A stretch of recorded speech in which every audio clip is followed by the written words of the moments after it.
How to play Roblox in full screen and hide taskbar on Windows. Hi guys, welcome back to our channel. Today in this video, we'll be discussing about entering full screen mode on Roblox, so you can follow one of the methods I'll teach. First of all, you need to launch your Roblox application, and now you can press the ESC key on your keyboard.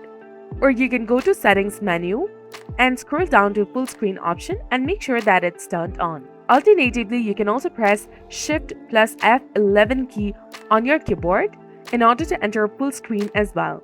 So these methods work both for Roblox version for the Microsoft Store and the web browser version. And if you're using the Microsoft Store version, you can search for Roblox Player and then right-click on it and select Open File Location.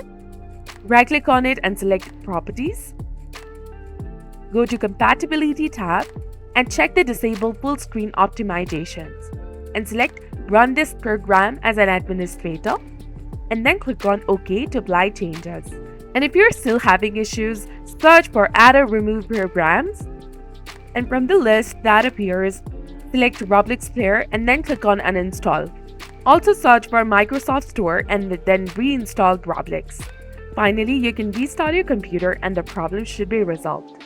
So this was all about it. If you found this guide helpful, please like, share, and subscribe. Thanks for watching. See you in the next one.